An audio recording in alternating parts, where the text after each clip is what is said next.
আমরা এখান থেকে চলে যাই, বরং আমার মনে হয় তাহলে একটু একটু করে টলারেন্ট হয়ে যাওয়া শিখে যাব। এমনিও চলো বসো না, আমার এই গরমে ভাল লাগছে না, চলো তো। কি রে, কেউ একজন থাকবি না ওর পাশে? দেখো মাম্মাম, এর পরেও যদি তুমি আমাকে থাকতে বলো তাহলে আমি থাকবো, কিন্তু ও তো নিজেই বলছে এখানে থাকার দরকার নেই।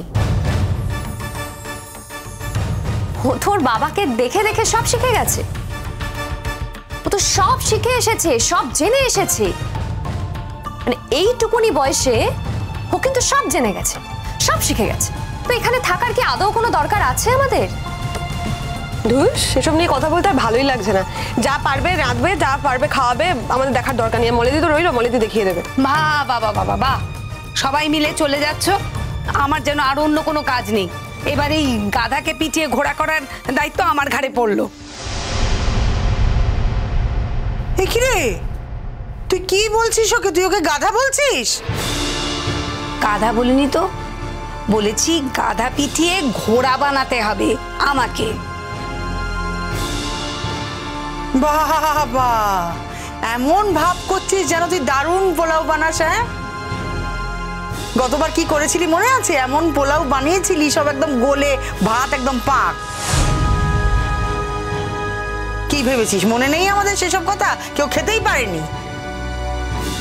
ঠিক আছে, তাহলে আমাকে ডেকেছো কেন? আমাকে ছেড়ে দাও, কারণ এখন কিছু খারাপ করলে গোটা দোষ তো আমার ওপরেই এসে পড়বে। তুমি চলে যাও মলি দিদি,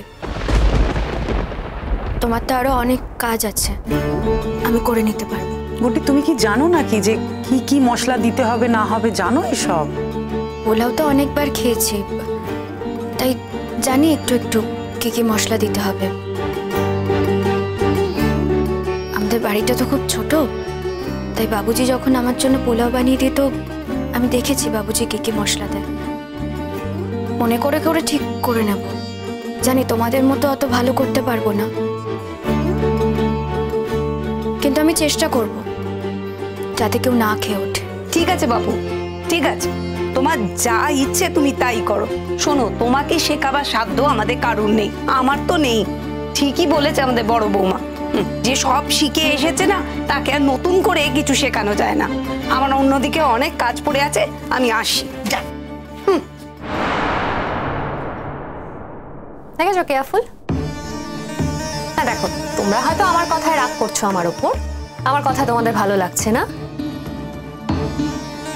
দেখলে তো কি বললো, মলিদি পর্যন্ত ওর সাথে থাকতে পারলো না।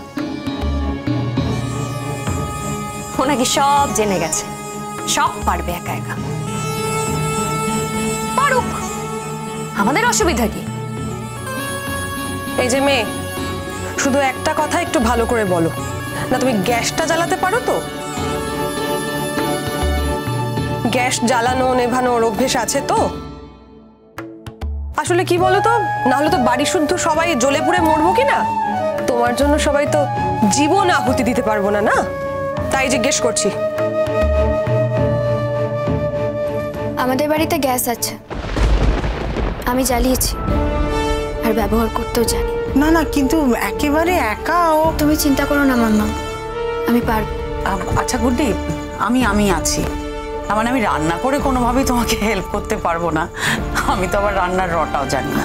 না না, তুমি শুধু শুধু গরমের মধ্যে কেন থাকবে? আমি একা থাকলেই বরং গুছিয়ে গুছিয়ে করে নিতে পারবো, না হলে নার্ভাস লাগবে। আচ্ছা, তোমার নার্ভাস লাগার কি আছে বলো তো? হ্যাঁ, তুমি তো থাকবেই না এই বাড়িতে। মিঠি, সবসময় কেন এরকম ভাবে কথা বলছো? আমি তো ওর কথা শুনেই ওকে বলছি মামা। ও তো নিজেই বলেছে ওই বাড়িতে থাকতে চায় না। মামাম, তাহলে একটা কাজ করো বুঝলে, ওকে এই অবান্তর কথাগুলো বলতে বারণ করো। কারণ একবার বলছেন সবাই থাকলে নার্ভাস লাগবে, একবার বলছে কেউ না থাকলেও নার্ভাস লাগবে। কি বলতে চাইছে সেটা তো বুঝতে পারছি না। না, আর নার্ভাস লাগার আছেটাই বা কি? যা পারবে, যেমন পারবে রাঁধবে, তেমনই খাওয়াবে। তুমি তো এমনিতেই বলেছো এই বাড়িতে থাকবেই না। কেউ যদি নিন্দে বন্ধ করে করবে, এক কান দিয়ে শুনবে, এক কান দিয়ে বার করে দেবে, আবার কি? ঠিকই তো বলেছে বউ সোনা। ঠিক আছে, তোরা যদি অশান্তি করবি মনে করিস তো অশান্তি কর, আমি তো থামাতে পারবো না। ঠিক আছে, আমি একটা কাজ করছি, আমি এখান থেকে চলে যাচ্ছি। তুমি কিন্তু রাগ করছো মাম্মা। আচ্ছা, রাগ করার মতো কিছু হলে আমি তো রাগ করবই, তাই না? দেখো, সবকিছুর একটা সীমা আছে, তোমরা কিন্তু সীমা ছাড়িয়ে যাচ্ছ। আর এখানে থেকে যখন কোনো কাজে লাগছো না, সাহায্যে লাগছো না, তার দাঁড়িয়ে আছো কেন? চলে যাও না। ও বাবা, আমরা তো চলেই যাচ্ছিলাম মাম্মা। সব চলো, আমার বরং চলেই যাই। আচ্ছা না, আমরা থাকলে তোর অসুবিধা হবে না রান্না করতে, খুব নার্ভাস হয়ে যাবে। চলো চলো। দেখো, তুমি না কিছু মনে করো না, হ্যাঁ, ওদের কথায় আসলে পরিস্থিতি এখন একটু বেসামাল হয়ে আছে, তো তাই যে যা পাচ্ছে বলছে। শোনো, তুমি বুদ্ধি করে কথা বলো, তাহলে দেখবে কেউ আর কিচ্ছু বলার সুযোগ পাচ্ছে না।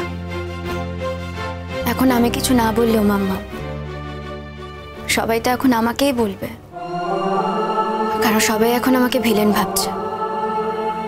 আসলে এই বাড়িতে তো শিরিন দিদির আসার কথা ছিল, তাই শিরিন দিদির জায়গায় আমাকে কেউ মেনে নিতে পারছে না। আর কেনই বা মেনে নেবে? আমি তো নিজেই মেনে নিতে পারছি না। শুধু ওদের কাউকে এটাও বোঝাতে পারছি না যে আমি এখান থেকে চলে যাব। গুড্ডি, সবসময় চলে যাব কেন বলো? শোনো, এখন আমি বাইরে যাচ্ছি, হ্যাঁ, বাইরে নিরামিষ রান্নার ব্যবস্থা হচ্ছে। আসলে নিরামিষ খাবার তো অনেকে আছে, আমি একবার গিয়ে দেখি ঠাকুররা নিরামিষের রান্নাটা কতদূর করলো। তুমি সাবধান, আগুনের কাছে যেও না, হ্যাঁ কেয়া? ঠিক আছে গুড্ডি, আমি আছি তো। না, আমি কি করবো, মানে আমি চুপটি করে দাঁড়িয়ে আছি। দেখো তুমি কি বললাম যে যাও, আমি ঠিক করে নিতে পারবো, অসুবিধা হলে তোমাকে আমি ডেকে নেব।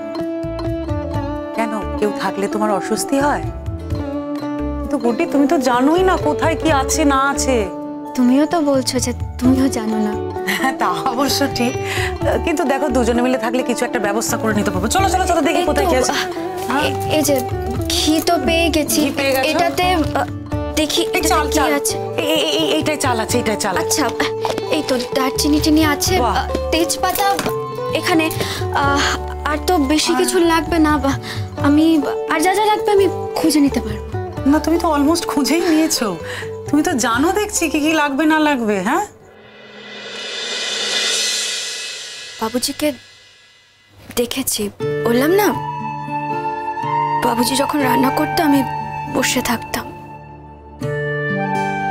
বাবুজিকে ছেড়ে তো বেশিক্ষণ থাকতে পারি না, তাই বাবুজি যখন কাজ সেরে আমার কাছে ফিরে আসতো, আমার জন্য যখন রান্না করতো, আমি বাবুজির কোলের ধারে বসে থাকতাম। এই গুড্ডি, তুমি কাঁদছো কেন? কেঁদো না। আর বাবা, একটু পরেই তো তোমার বাবুজি আসবেন, দেখা হবে তো তোমার বাবুজির সঙ্গে। হ্যাঁ, কাঁদেন এমন করে গুড্ডি। তাই তুমি বড় হয়েছো না, কাঁদছো কেন? আচ্ছা গুড্ডি, আমি তাহলে আসি, বাকিটা কিন্তু তোমাকেই করতে হবে। হ্যাঁ, আমি সামনেই আছি ড্রয়িং রুমে, তোমার কোনো অসুবিধা হলে আমাকে ডাকবে, ঠিক আছে? মন দিয়ে করো।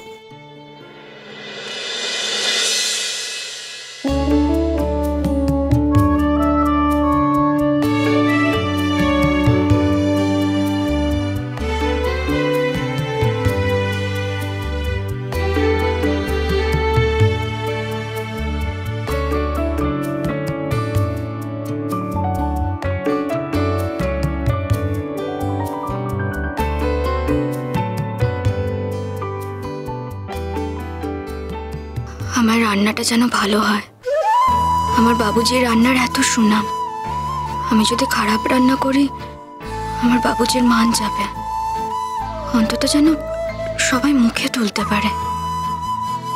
এই যে সবাই আমাকে এত কথা বলছে, রান্নাটা ভালো হলে তার অন্তত একটা জবাব হবে। তুমি দেখো ঠাকুর, আমার রান্নাটা যেন ভালো হয়।